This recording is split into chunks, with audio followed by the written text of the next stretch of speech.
Dobson. This cassette features the story of Mrs. Darlene Rose, a missionary to New Guinea at the time of World War II. When she was 19 years of age, Darlene was called to be a missionary in New Guinea. And she and her husband went there, and the natives had never seen a white woman before. She begins to tell some of her early experiences, but before long, World War II broke out, and she was caught in all of that turmoil, including spending some time in a Japanese prison camp. That's all. There are many of you here tonight that don't even remember World War II. There are those of you that are learning that there was a war, followed by the Korean War, followed by the conflict in Vietnam. But many of you don't even remember those days. And I'm sure that those who do remember could never believe, as I could not have believed, that within just a matter of 2 months after Pearl Harbor, that the Imperial Japanese Army and Navy could have taken Hong Kong, China, Vietnam, Laos, Thailand, came down the back door into Singapore through Malaysia, and that within those 2 months they were making their inroads in the Dutch East Indies. I had been a missionary in New Guinea. I had walked over the trail from the south coast into the interior. My first husband was the first missionary that ever went into the heart of the western half of the island. And I waited a year and a half before they gave me permission, and I joined my husband in the interior, crossed 14 mountain ranges, and I shall never forget that first day when I came to the top of the mountain range and saw below me the first of the villages among these precious Kapauku people, Stone Age people who had only been discovered just a year or so before. And I remember the carrier saying to me, "Ega, Niwe, quickly now, let's go." And I finally got to the top of the mountain, and they were so excited because they realized that we really were human beings just as they were.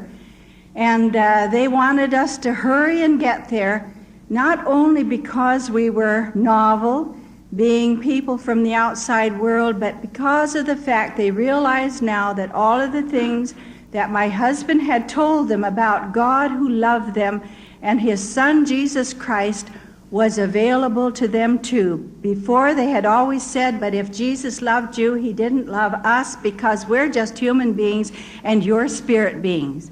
But after I recorded their folklore moving across the mountains, I realized that all of these people believe that the known world is that pocket in the mountains there where they live, that people die and their spirits go over those mountains, and because we came from the other side of the mountain out of the spirit world to them, and no one of the early group who went in there had a wife, none had children, so if they weren't spirits, how did they come into existence in the first place? And that's a natural question for them to and so they decided they were going to kill some of the Dutch people from the government post, and if the spears went through them, they would know that they were spirit beings if they didn't die, but if they died, then they would know that they were human beings. And a government party was ambushed by a group of our natives, and in self-defense, the police had pulled up their guns and killed 7 of our people, and things were very serious. So it was either they bring women into the interior, or they get more police, or they abandon the post in the interior.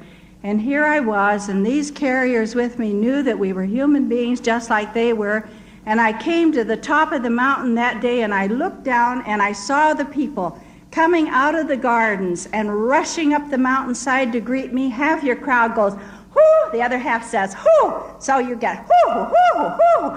And I was so excited, I was running down the mountainside to greet them. And I was waving my hands, and the tears were running down my cheeks, and I said, "I'm home, I'm home." And for 43 years, that was home to me. And those were my people. And as I came up there, everybody rushed up to me. Everybody gave me a gift. Everybody gave me the same kind of a gift. It was a roasted sweet potato. I had my arms full. I finally sat down on the side of the mountain. They poured them into my lap and around me. And just then one of the carriers tapped me on the shoulder. He said, Mama, Kapaga Edupa is coming. The chieftain of this village is coming up. And I saw this older man with a bunch of arrows and his bow in his one hand. He stood up in front of me and he looked down at me, and then he looked up on the mountainside. My husband was coming down the mountainside. I had these very heavy boots like the field police wear with the cat's claws on them because of the broken bottle limestone. He was wearing the same kind of boots, and I knew what was going through his mind. I had heavy leggings on to protect you from the leeches there. When you get into your camp at night, you took off your leggings, you went over your legs with iodine or matches to get the leeches off, and he was wearing the same kind of leggings. I had on heavy khaki trousers, so did he. I had a heavy khaki shirt with long sleeves, so did he. I had a big rain hat. He had on an Australian Army hat, and he looked down at me and he said, Aki Yagamome, are you a woman or not? I said, yes, I am. He said, and they turned down their lower lip. He said, Vale, you're not. I said, yes, I am. And one of the carriers who was on the trail with us, he came and tapped me on the shoulder. He said, Mama, let your hair down. Now, I've let my hair down many a time before the people, literally that is. He said, and mother of mine, indeed you are a woman. No man ever had hair like that, so it must be a woman. And from that moment on, I walked into their village and into their hearts, and they walked into mine. And I was so thrilled when the day came and I could tell them that God so loved the world in their language. And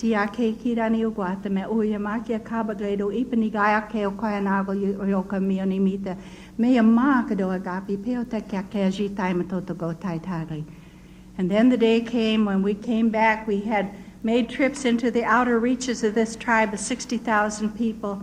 And when we walked into camp that night, we heard that Holland had been invaded and Holland had fallen within 5 days. And that day when we had stood and heard that Pearl Harbor had been bombed, we knew that it could not be very long before we would also be involved very personally in this war. And we watched as the boats came down the Makassar Straits. Instead of coming into the port of Makassar where all the fortifications were, they came in a place in the south coast on the beach at Brombong. There wasn't a shot fired there. They just walked in and just took over the place. And of course, we waited for them after they made their landing on the 8th day of February. And finally they came up and they said that we were prisoners, that we were to, at the present time, remain there, not have contact even with the natives around you to get food. Nothing. If you're ever seen off of this property, you'll be shot on sight. The men were badly beaten. And then they said, we're leaving you now. We will be back again. The second time they came back was Friday the 13th of March. They said, we're going to take the men somewhere else and imprison them, and the women are to remain here. And I ran into the house when he said, go and get some, no suitcases, but get some of your husband's clothes. And I ran into this little house and I grabbed up a pillowcase and I put in some of his clothes and his Bible, a notebook, and a pen. And then as I came out, one of the officers was motioning for me to come. I ran over to the Jaffrey house. Dr. Jaffrey was in his bedroom with one of the officers. He said, now what is wrong with this old man?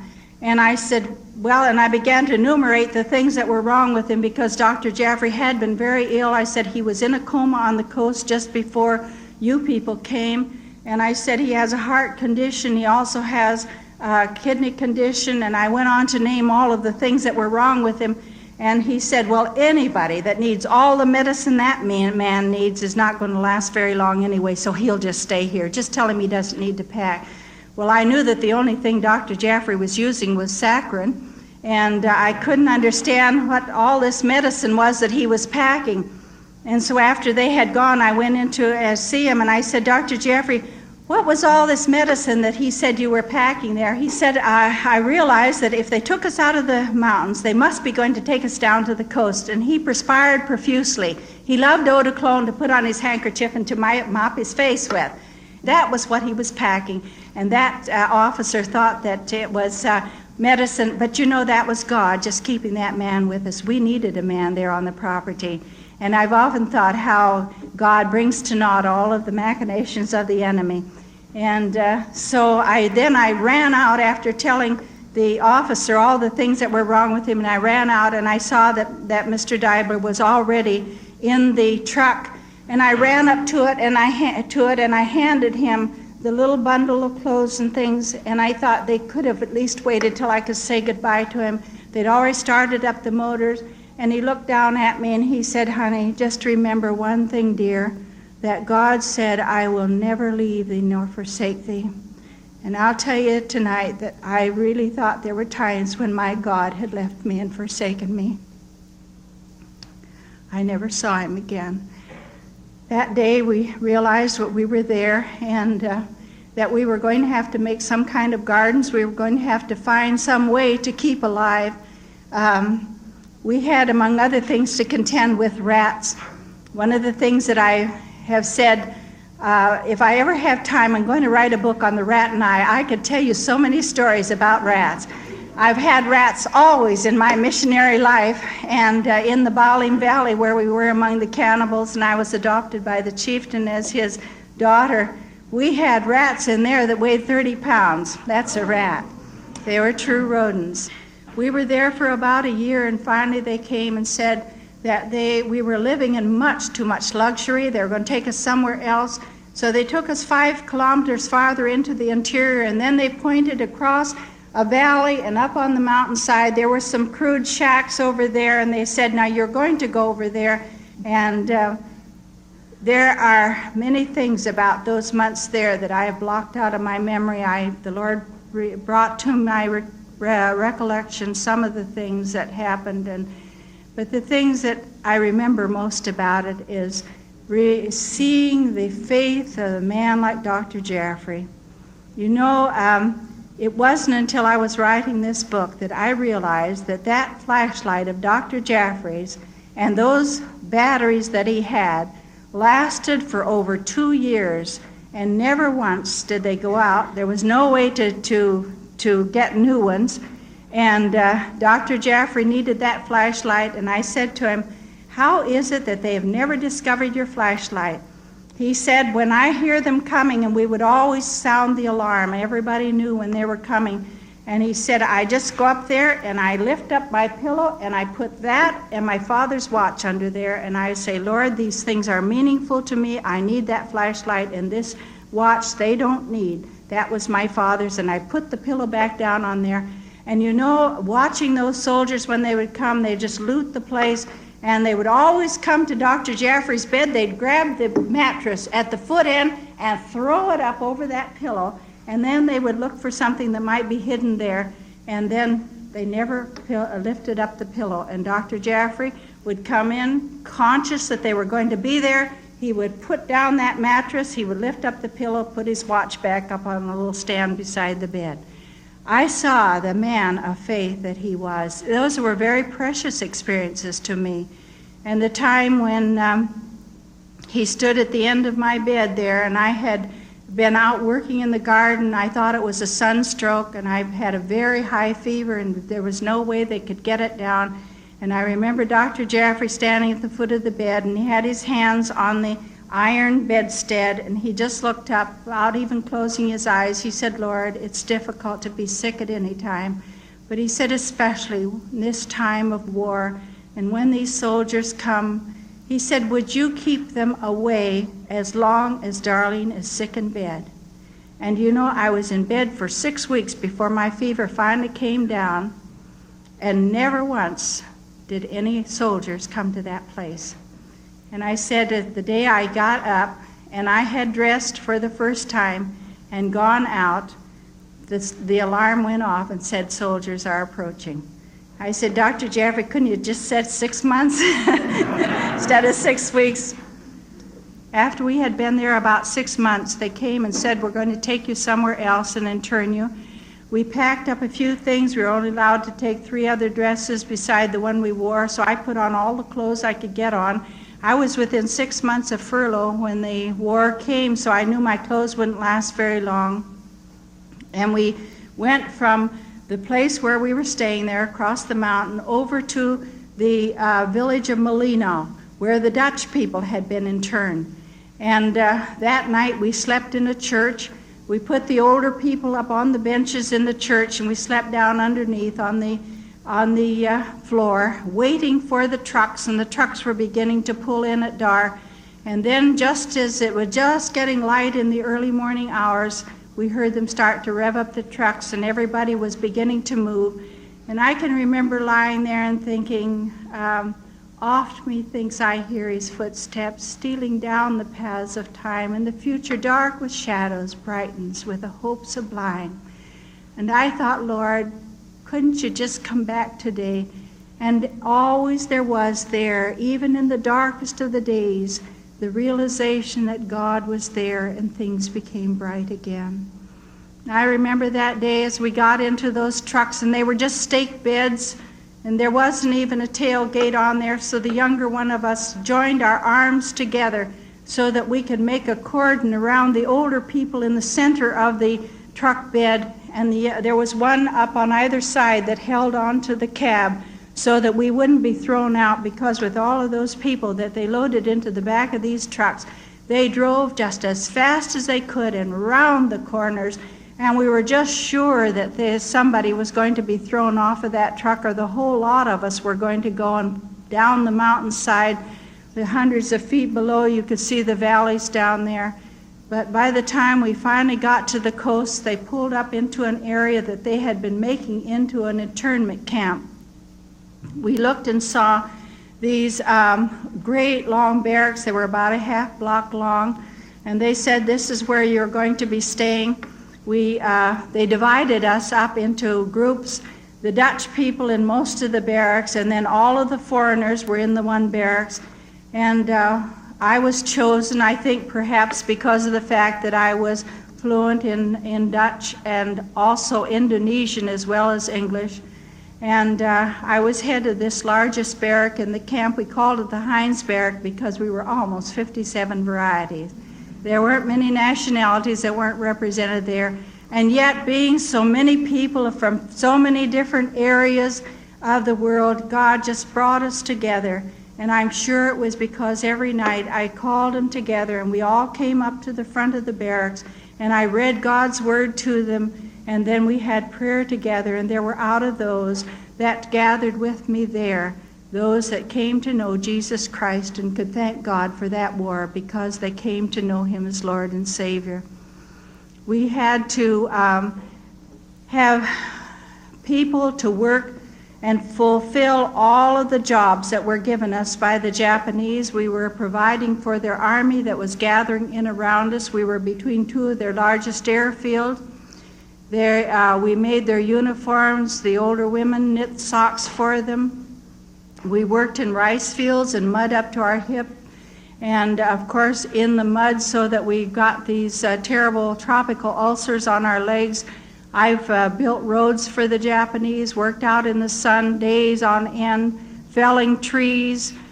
We worked on the coolie gang. Those of us who were young and strong, we moved up to the back of the trucks. They hurled the big bags of rice and sugar on our backs, and you grabbed the ends of the bags and you walked away with it, or else. There were many times when I thought my legs were going to crumble under me, and yet I said, God, just help me to get this to the storehouse so I can throw it off my shoulder. And then you turned around and went back again.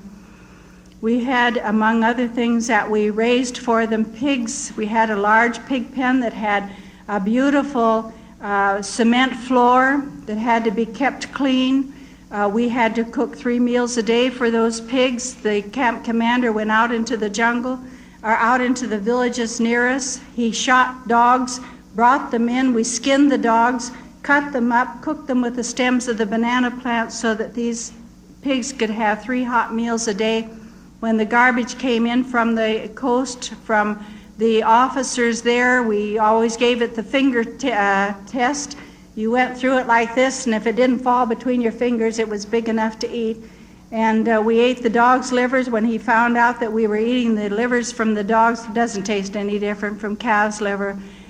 We were told that if he ever caught any of us eating the dog's liver, that he was going to beat us up. We knew that he could because he had just killed one of the men up in the men's camp before he was brought down to our camp. And so we were very careful that we weren't caught getting the dog's livers.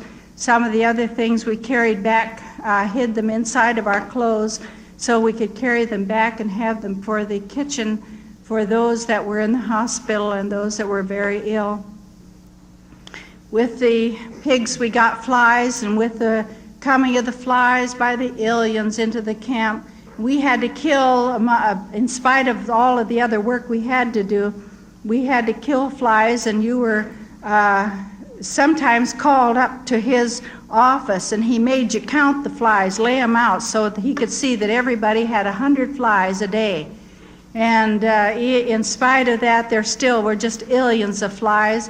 We got dysentery in the camp, and of course the flies carried the dysentery everywhere. You couldn't sit down and eat your food without having flies in it, and you kept going like this all the time you were eating.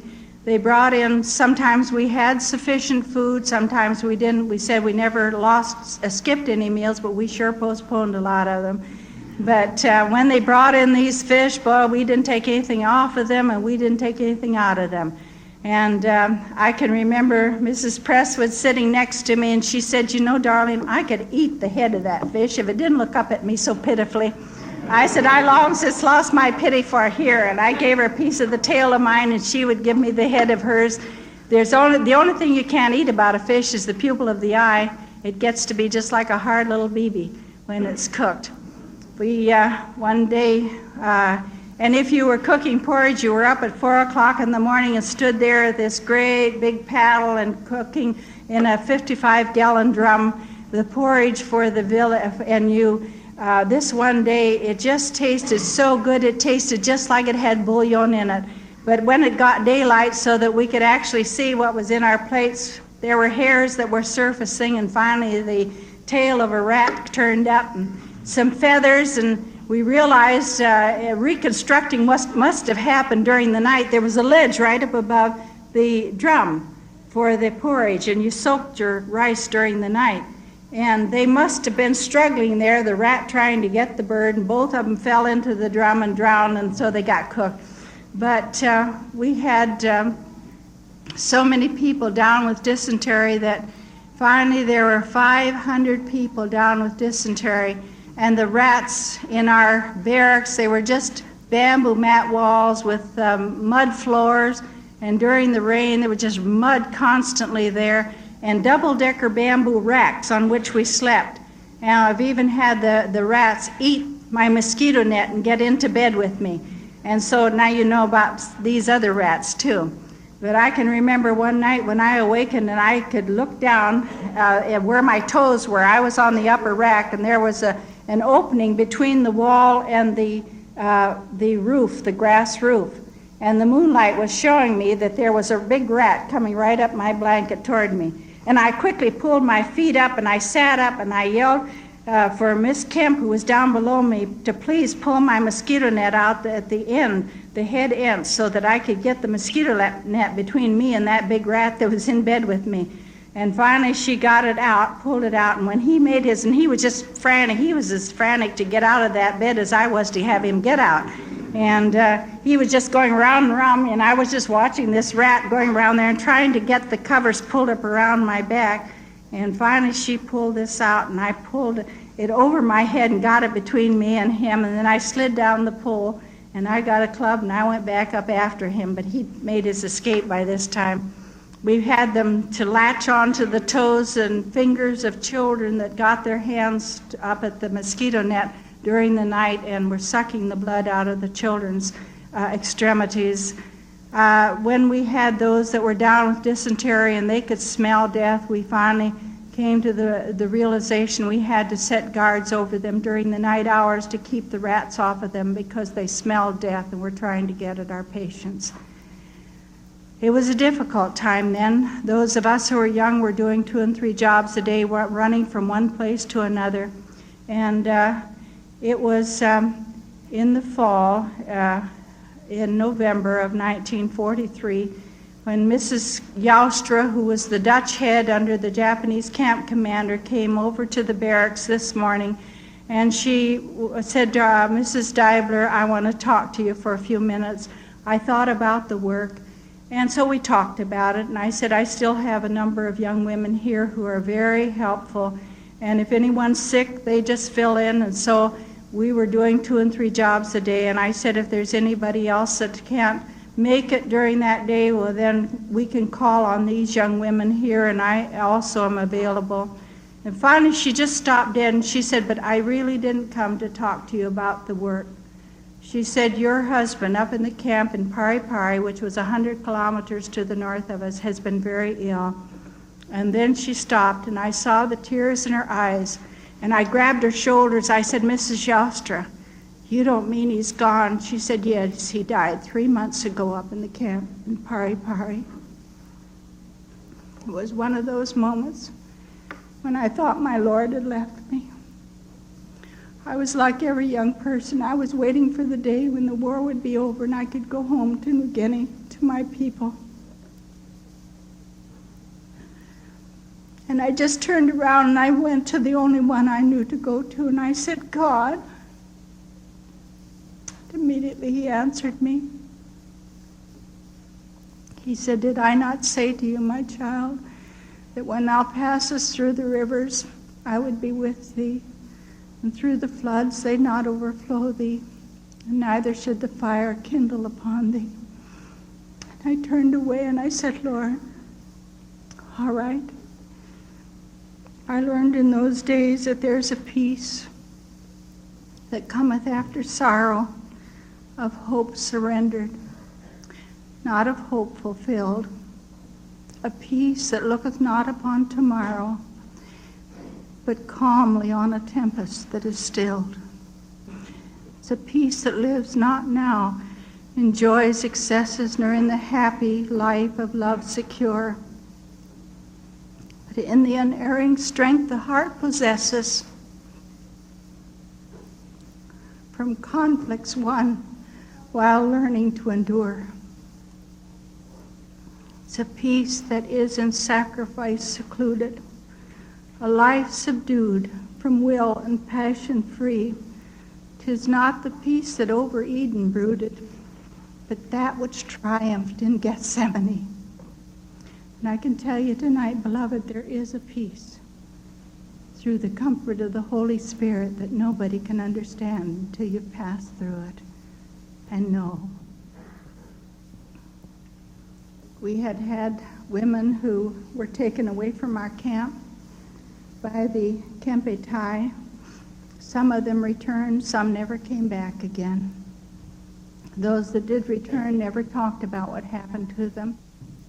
I ran up into the office, and there was a table there in the center of the room, and they were walking around me, and I tried not to learn Japanese because it was better. They thought that you learn Japanese in order to spy on them. Languages have come easily for me, but I tried not to learn it. I had certain commands I had to give in Japanese, and that was all I knew.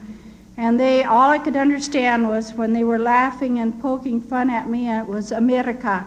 And finally, one of them stopped, and he put the paper out in front of me. He said, "Is that your name?" And I looked at it. I saw Darlene Deibler written on the paper. And I said, "Yes, sir, I am Darlene Deibler." And he said, "What do you know about Morse code?"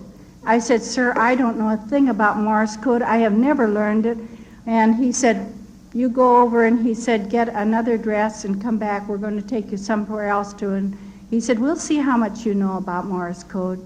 So I ran back, I grabbed my Bible and another dress and came back, and I got into the car, was taken out of the camp, taken down to the city of Makassar, which I knew well, having lived there and worked there before.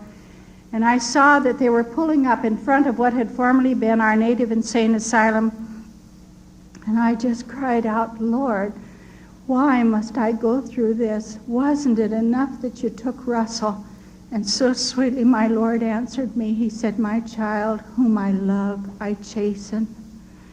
I said, "All right, Lord." And then I remembered the last words that Dr. Jaffrey had ever said to me when they took him away from the camp. He leaned down over the tailgate of the truck and he said, "Lassie, whatever you do, be a good soldier for Jesus Christ." And as I followed the guard up to the office, all that I could think of was, "God, make me a good soldier." And I said, "Lord, if I ever come through this and anybody in America ever hears about these days, I don't want them to be ashamed of me as a fellow American." They grabbed my Bible. The first thing they said, "You can't have that book. You'll be sitting in there reading that book and not thinking about your evil deeds against the Imperial Japanese Army." And then the guard put his bayonet on his gun and he turned and put it into my back, and he started running me through this first cell block, and I followed across the courtyard, and then I saw that he was moving me up this row of cells. And when he stopped in front of one of the doors, I looked up at the door, and written on the door in Indonesian with chalk was, "Orang ini musti mati," this person must die, and I knew I was in death row. I went to those hearings.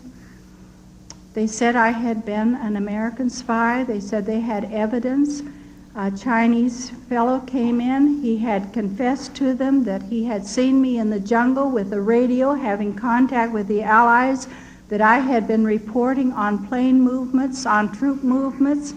And I said, "But I have never been in a jungle with a radio. I have never done those things." I didn't realize what a sensitive spot that was right there between your eyes. And he had such large fingers, and he was very strong. And when he would flick me there until I felt like my head was going to burst, I caught a glimpse of myself one day walking by one of the windows, and I saw I had two large black eyes. They used judo chops on you, and I thought my neck was broken many a time, but I never shed a tear before them. But I'll be honest with you tonight, when I got back to that cell and they locked that door, I wept buckets of tears. I'd just throw myself on the floor and I would just sob and sob, and I said, "God, I can't go through another one. I just can't." And he'd always come and say, "But my child, my grace is sufficient for you." And I'd sit up, and as I felt the Lord's presence there with me, and then I would begin to sing, and I knew then why God had laid it on my heart 2 weeks before I was brought down to this prison. In Streams of the Desert, there was a poem. I would begin to sing, "He giveth more grace when the burdens grow greater. He sendeth more strength when the labors increase. To added affliction he addeth his mercy. To multiplied trials his multiplied peace. When we have exhausted our store of endurance and our strength is failed ere the day's half done, when we reach the end of our hoarded resources, Father's full giving is only begun. His love knows no limit, his grace has no measure. His power has no boundary known unto men, for out of his infinite riches in Jesus he giveth and giveth and giveth again." By this time I was very, very thin. When I came into the cell, I had dysentery, I knew that, but I had not gone into the hospital because we had to have these younger people. We had to do the extra work that was there to do. And the first day they threw in a tin plate that had some rice on it with a little bit of sugar at the top, and I was so upset I couldn't eat it. So he came and grabbed it again, and he said, "Well, if you don't like sugar, you'll never get it again," and he didn't. Then when they realized I had dysentery, they took me off of the whole rice and put me on rice porridge. That was something else. And when they put that first plate of porridge in there and there was no sugar, no cream with it, I looked down at it and I thought, I saw all this white stuff on the top, and I said, "Oh, joy, somebody knows I love fresh grated coconut." And I picked it up and I got over to the door where I could see from the light coming in the transom, it wasn't coconut, it was worms. It was just filled with worms.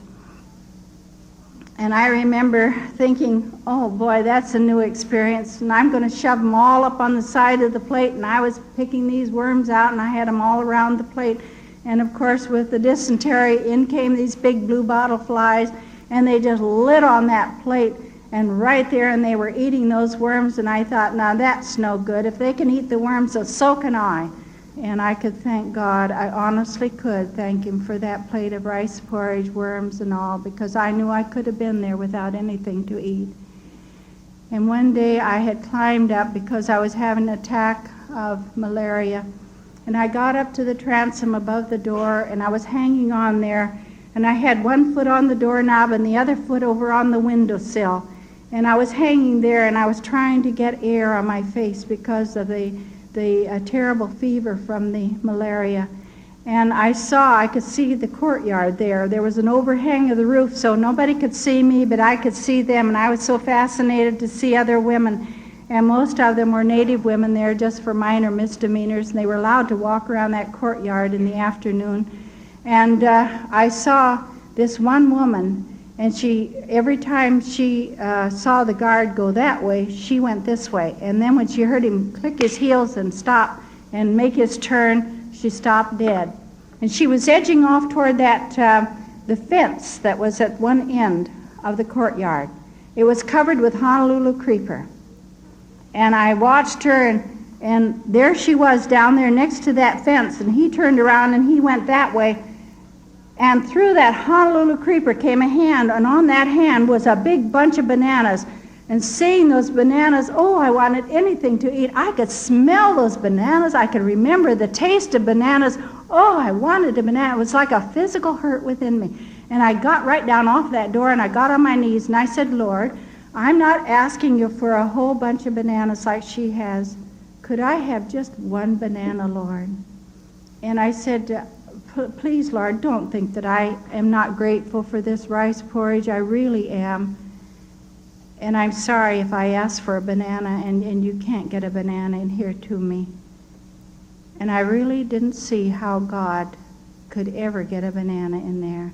Sometimes when the ships were in, they brought in the officers, and you were put out on display.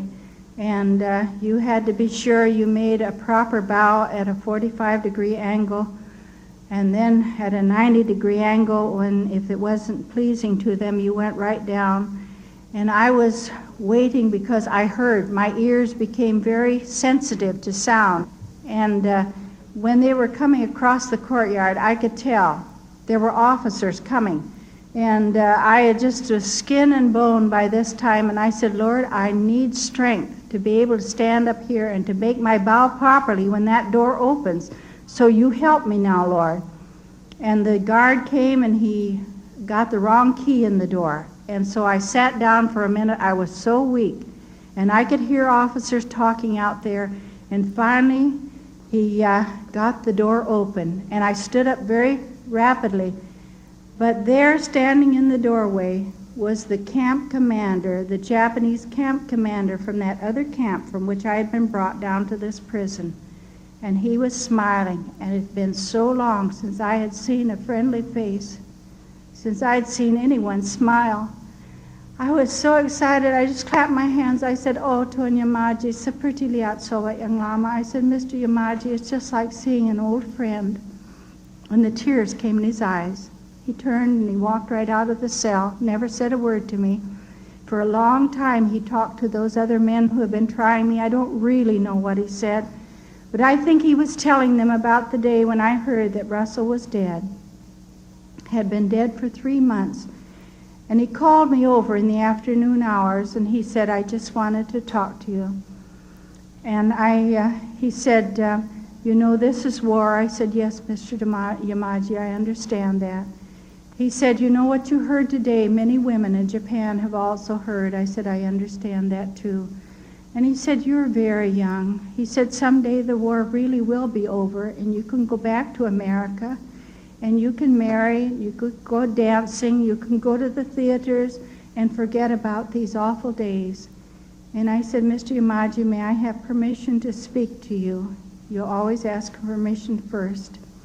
And he motioned for me to sit down on a chair on the other side of his desk, and I sat down there, and I said, I just want to tell you that I don't sorrow like people who have no hope.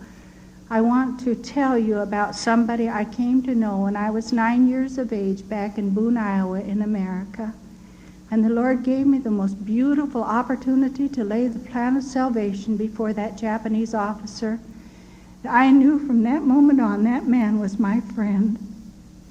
And I really believe that God did a great work in that man's heart. And I believe that's what he was telling those men there that day, because their heads kept getting lower and lower. I believe he was pleading my cause. He finally came back into the cell, and he looked down at me and he said, oh, you're very ill, aren't you? And I said, yes, Mr. Yamaji, I am. And he said, I'm going back to the camp now. He told me later he had spent 3 whole days going from office to office before he finally got permission to come in to see me. And he said, I'm going back to the camp. The women are all wondering about where you are, what is happening to you. He didn't tell me at that time that these men had sent word back to the camp that I was dying of tuberculosis, said we'll never return her to camp because she's dying of tuberculosis, not wanting them to know that I was going to be beheaded. And he said, I'm going back now. Have you any word for the women back at the camp? And I said, yes, Mr. Yamaji. When you go back, would you tell them that I am all right, that I am still trusting in the Lord? And I said, they'll understand, and you'll understand, Mr. Yamaji. And that man nodded his head, and he walked out of the cell. He was gone just as soon as that door was locked, and I heard them walk away. It hit me. I hadn't bowed to any of those Gestapo men. I thought, Lord, why could you not have helped me to remember to bow to them? Just as soon as Yamaji's gone, they're going to come and get me and take me back to the hearing room. And please, Lord, I don't want to go through another one of those. And then I heard the guard coming, and I knew he was coming for me, and I stood up and I said, Lord, I need strength to walk to that hearing room. But when the door went open, the guard walked in and he just laid them all out on the floor. Do you know what they were? Bananas. I sat down and I counted them. There were 92 bananas. I don't know what you would have done, but I pushed those up in the corner just as far from me as I could get them, and that wasn't very far because I don't have much character. And I said, Lord, I have no right to eat those bananas. I said, yesterday I was telling you there was no way in the world you could even get one banana into me. And you know, so sweetly he came and he said, oh, that's what I delight to do, the exceeding abundant, above anything you ask or think. We live like poverty-stricken people when God owns the cattle on 1,000 hills and all the silver and gold is his. Just because of our unbelief. And the day I peeled the last banana, and all these months I never had a bath, I never had a drink of water, and I was dehydrated, and I said, Lord, please, Lord, I know that I'm going to be beheaded because they had told me I was to be beheaded as an American spy. And I said, Lord, I just need strength to stand and be a good soldier for you and a good American. I don't want anybody to be ashamed of me. And the Lord began to speak to me through 3 phrases of a verse in the first chapter of 1 Corinthians that says, who delivered and doth deliver, he will yet deliver. And I would say, Lord, I know. I thank you that you have delivered me from the law of sin and death, and I am free. Even though I'm a prisoner here, I'm free, I'm free. And he would come right back, who delivered and doth deliver, he will yet deliver. And I said, Lord, how could you ever get me out of this place? And that day they came, they said, the guard said, we're going to take you somewhere else. And just as we got to the road, I knew that to go back to the other camp where the women were, that I would turn left. We didn't. We turned right, went right up to the Gestapo headquarters where the executions took place. They gave us the last meal. The other man, who was the brains of the team that had been trying me, he stood in front of me, and he had the great sheafs of paper that he had written on. He always was just out of my line of vision, so I could not watch the expressions on his face, but he could watch my face. And he said, "You've done this, and you've done this, and you've done this, and you've done this." And he said, "You are worthy of death." And he drew his finger across his throat, and he slapped the hilt of his sword, and he started to draw that out. And when I saw that sword coming out, I just cried out, "Oh, God." And I felt like my blood had turned to jello. And at that very instant, when that sword was coming out, that man, I heard cars coming from all directions, and the brakes would screech, and they'd start to yell before they jumped out of the Jeeps. And they were running inside of the office, and there was ceramic tile on the floor, and they were running in all directions, and they yelled for this man, and he went into the office. And then he was in there quite a while. I could hear their voices in there and talking rapidly, and they were excited. I don't know what happened. I only know that somehow in the providence of God, he spared this unworthy person. He grabbed me and he took me out and he slammed me into a Jeep and put 2 bottles of wine in my lap and said, "Those are for Mr. Yamaji." And that Jeep started down that road, and we were going like we were being pursued. But we got back to the camp, and just as we were going through the gate, and I thought, I'm going to be free of them.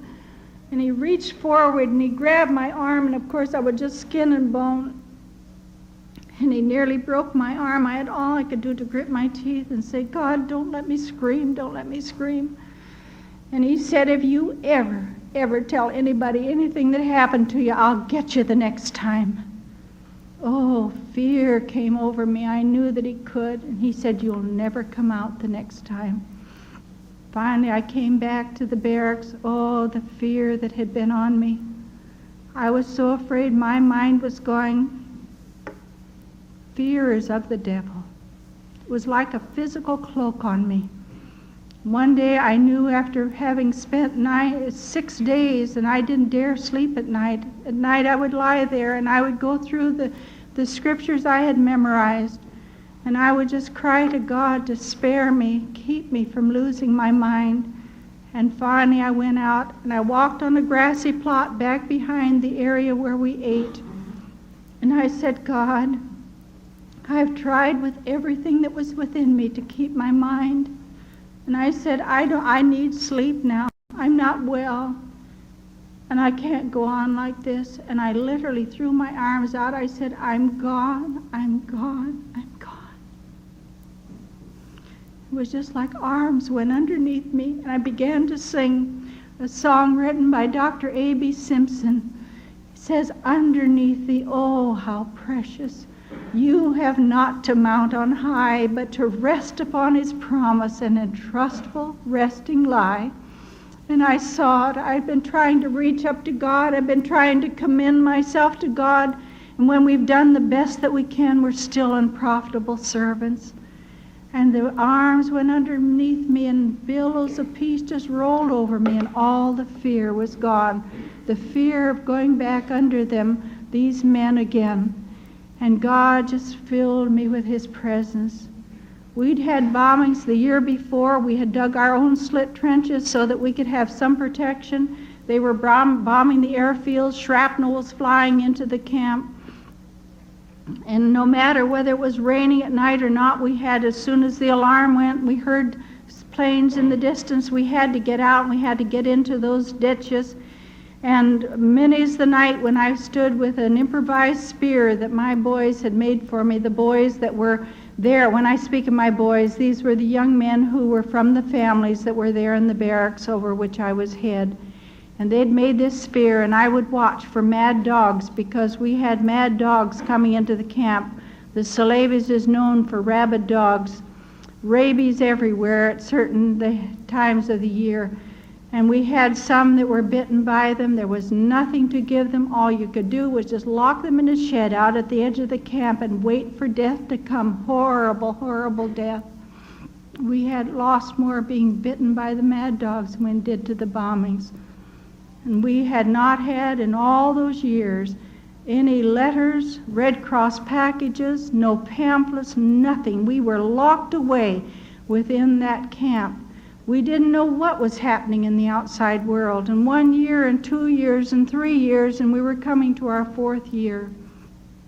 And I remember that one day when just about noon we saw a plane, a lone plane, coming out of the east, and as it came down over the camp, it was low enough so that we could see American insignia on the side. An American boy was flying that plane.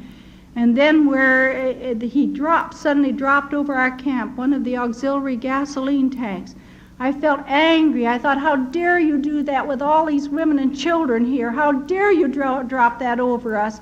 But I think he was trying to warn us that they were coming the next day. But none of us got the message. We didn't know where the Americans were. It came to the place where you thought, I'll spend the rest of my life in this camp of 2 acres square behind this barbed wire and the moat on the outside of the barbed wire. And then the next day we looked and we saw suddenly that there were many planes coming. They were moving out of the east and they were coming toward our camp, and everybody got out there and stopped their work, and we dropped our shovels and our picks, and we looked up at all these planes coming, beautiful double fuselage planes. We'd never seen them before, P-38 Lightnings. And suddenly there were silver things coming from the backs of the planes, and some were yelling, canned goods. And I said, no, chocolate bars. And others were saying, no, they're pamphlets. And we were all yelling something. And then we heard the whistling of the bombs, and we knew we were wrong. And over that little camp of 2 acres square, they laid 5,000 incendiary bombs. In just minutes, everything was going up in flames. I jumped into the ditch where we were supposed to lie when there were bombings. And the minute my feet hit the bottom of that ditch, the Lord said, you borrowed a Bible from that little Chinese woman. I said, that's right, Lord, I've no right to let it burn. And I jumped out of the ditch and I ran to the barracks that was burning, and I grabbed that Bible off of my upper rack, and I came out and I saw that they finally had opened the gate so we could get out of this burning holocaust. And I ran to the gate with others and we went through it. We got down there, and here we were just in a beehive of Japanese soldiers. There were 138,000 soldiers around that camp. We didn't even know they were there. They had their machine guns set up, and they yelled T-door and you T-door. They just turned on you with their guns with the bayonets fixed on them, and you just threw yourself out on the ground, and they were running over the tops of us to get to their machine guns. And they began to machine gun the planes, and of course the planes just turned around and came down, and they strafed us with machine gun bullets. And I dropped my hand onto my head onto my hand, and I said, God, if at the end of this day anybody's alive, it will be a miracle. When the last of the planes had gone, and the sound of the planes was no longer audible, and I could see that all of these things that had been burning had stopped burning, and there was smoke coming up out of the camp. And I thought, Lord, I'm alive. It's a miracle. It's a miracle. I finally found Mrs. Presswood. I said, let's go back up to where our barracks was. Maybe we can find our tin cans, our spoons, something that has been preserved even in the fire. We got up to where the barracks had been, and nobody knew that I had my bride's book sewn inside a native mat.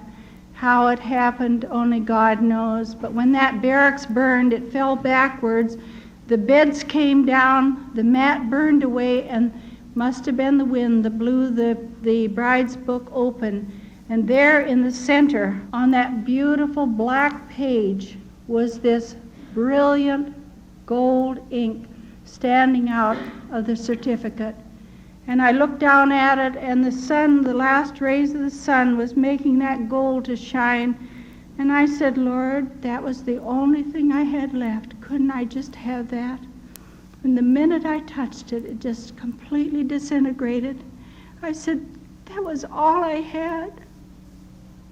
And he said to me, "My child, that's what I want to do with you. I want to make you like pure gold, even if I have to take you through the fire 7 times." I stood up and I said, "All right, Lord, I'm available." I saw that the lady in the barracks, head of the barracks next to me, was crying, and I went over to her and I put my arm around her and I said, "Please don't cry." She said, "My mattress burned." I said, "Oh yes, everything's burned, but we have much to thank God for. We're still alive." She said, "But I didn't leave it in the barracks. I grabbed it off my bed and I took it out and I threw it in the ditch where you always lie." I walked over to that ditch, and right there where I had been lying was the ashes from her mattress and the casing from the bomb. I stood up. I walked away. I have never known such awe in the presence of my Lord. And I said, "Father, it wasn't that woman's Bible you were concerned about, was it? You knew that was one way to get me out of that ditch." I said, "God, whatever days you give me on this earth from now on, I want you to really know that it all belongs to you." They took us up into the jungle. They had known this bombing was coming because they had prepared very crude shelters up there. They came back again 3 days later and they bombed us with shrapnel bombs. And then one day they called at the camp and they said, and this was 2 weeks after peace was signed, they told us that the war was over. I couldn't imagine leaving the camp. I didn't know where I was going. And they allowed me to go up and act as the interpreter for the Japanese and the Allied officials because I knew English, I knew the Indonesian, I knew the Dutch. And Mr. Yamaji had dismissed the other man who was a translator, and he took me in to help. And through this, the Australian major gave word to the American boys who were on the coast. And out of 300 that were reported there when the war started and they were taken prisoner, only 97 of those boys survived. And they had rigged up a little radio and sent out an SOS, and it was picked up by an American plane that went over. And those American planes were coming in, and they were ferrying those boys out to get them to medical help. And this major said, "There is an American boy who's going to come up and see you." And I'll never forget the day, and we had, after the bombing, we had about 1 comb for 9 people, and livestock was plentiful. And I just cut my hair off just real short because as far as we knew, the war would go on for years yet. And I was a mess. My feet, of course, we had never had shoes in all those years, and that was good for strengthening our feet.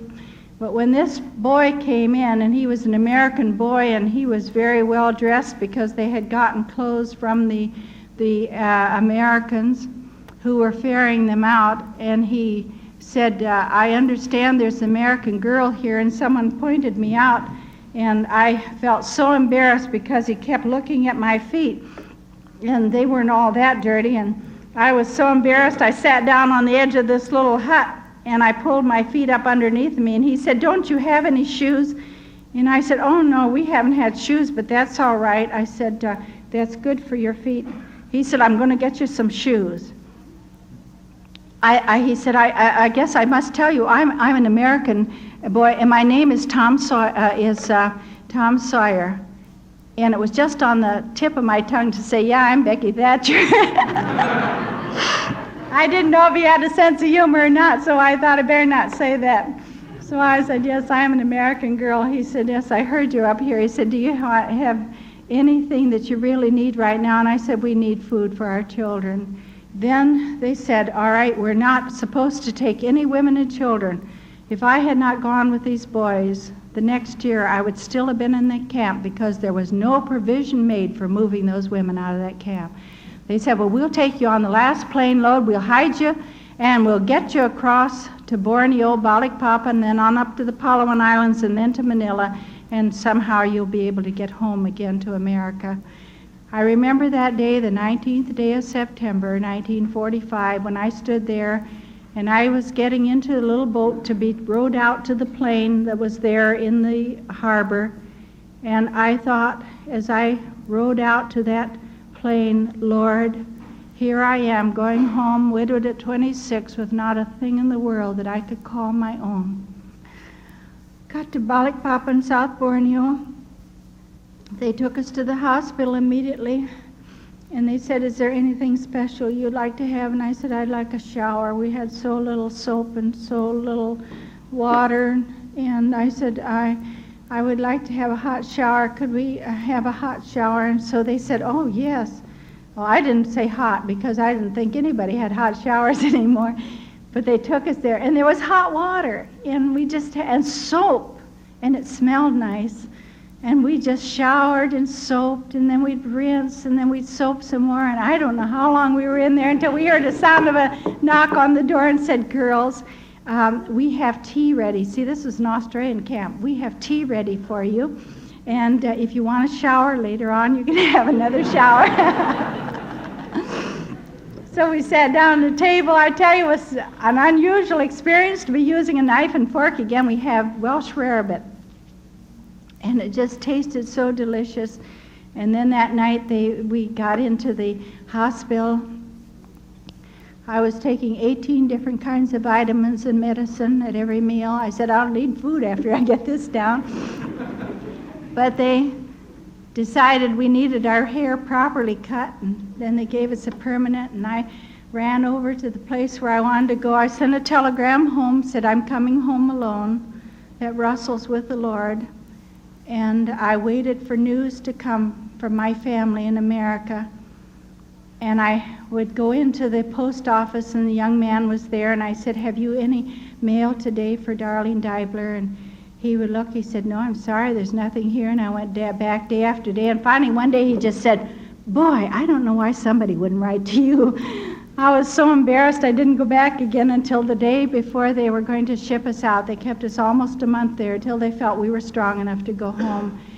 And then I ran back that day, and I said, do you have any mail for me now? And he looked again. He said, no, there's nothing for you here.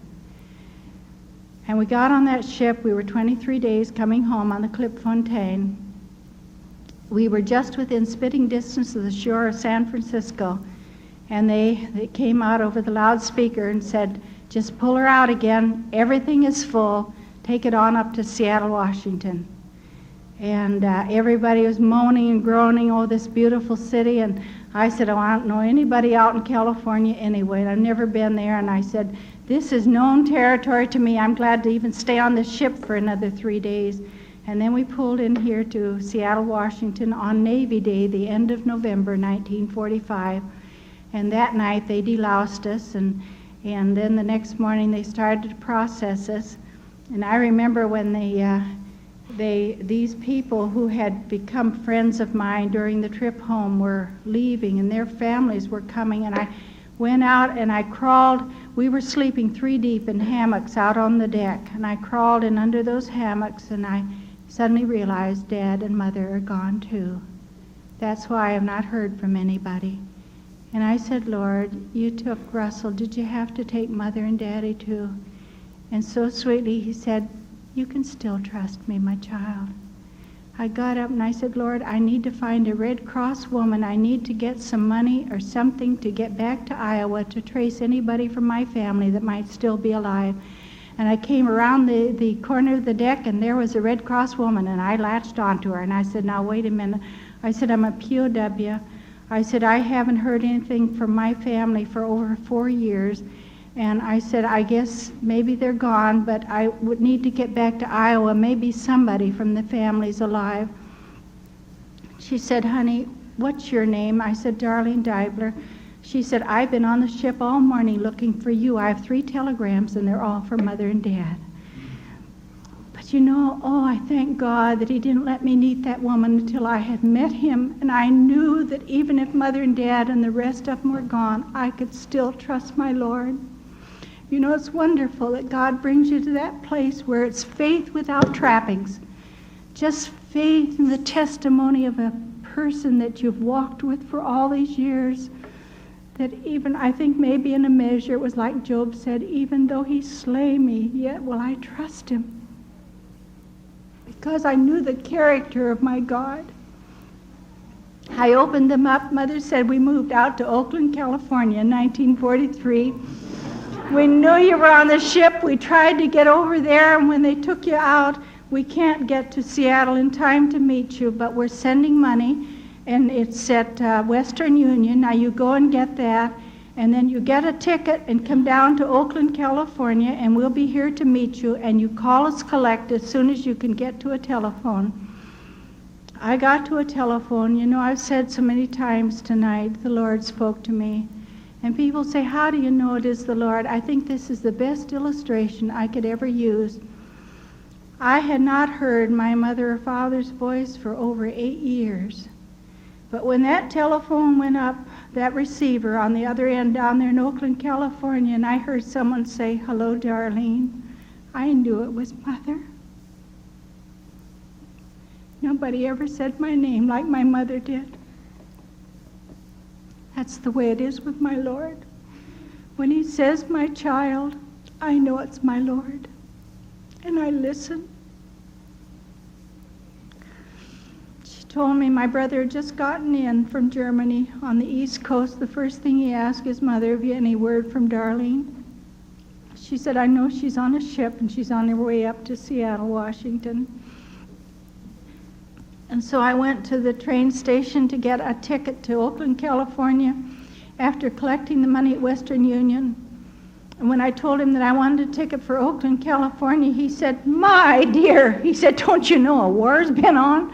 He said, only Army and Navy personnel travel. And my heart just collapsed with him. And I said, no, I didn't know that. I said, I'm a POW. I just got here. And I said, I'm trying to get to Oakland, California because my mother and dad are down there. He said, oh, I've got lots of tickets for people just like you. And I was in business again. And then I went back to the ship to collect my things. And you know, they'd given us coats from the Red Cross that came from another era, another time. And I noticed that everybody who had a coat on the streets there, the nap was very short and it was very smooth for material. So I got back on the ship and I went to the captain and I said, I'd like to borrow your razor. I gave my coat a shave. It looked pretty good after that. And then I got on the train and I sent a wire to my mother and dad from Portland. I thought I better tell them when I'm coming in. And I said, kill the fatted calf. I love you, Darlene. And I'm arriving at 11:30 tomorrow morning. And my father told me this. He said, Mother heard the telephone in the middle of the night. I didn't realize. You see, I've been really out of it for so long that when you send a telegram, it goes right straight through. And it was in the middle of the night. And Dad said, Mother went to the phone and I could hear her say, what? And then there was silence and she said, what? And, and she put the phone down, she ran in and grabbed my father and she said, she's all right, she hasn't lost her sense of humor. And the woman who was reading it to her kept saying, kill the fatted calf, love, Darlene. She knew the lost was found, the wanderer had returned home again. And there they were. Oh, a great group of people from the church there. I didn't know any of them. So I was just looking for two faces. I was looking for Mother and Daddy's face. And I remember when I put my arms around them, and I just sobbed. I said, oh, there were so many days I thought I would never, ever see you again. And then as I held them tight, I thought, you know, if this is wonderful, meeting your loved ones you haven't seen for such a long time, what is it going to be like when someday those clouds will part asunder and Jesus will be there? I was a little girl, just 10 years of age, when I sat in a missionary conference, the closing service, And they were calling for those that would give their life to go wherever God sent them. It was all geared toward our high school and our college young people. But somebody knew that for the second seat from the back was a little 10-year-old brown-haired girl. And I felt a hand on my shoulder that night, and I turned around and looked, and there was no one there, and I knew it was my Lord. He said to me, "My child, would you go anywhere, no matter what it costs?" I was so thrilled to think that God even noticed me. With such love and adoration in my heart, I looked up into his face that night and I said, "Lord Jesus, I would go anywhere for you, no matter what it costs." I understand something of the cost, beloved, but I don't even think about that anymore. I'd go anywhere for him. I'll tell you why tonight, because the compensations are so tremendous. I wouldn't trade places with any of you tonight. Those were not terrible years. They were the sweetest years that God ever gave me, because then he taught me that he would never leave me nor forsake me. I heard him call, "Come follow." That was all. My gold grew dim. I rose and followed him. Oh, beloved, who wouldn't follow if they heard him call?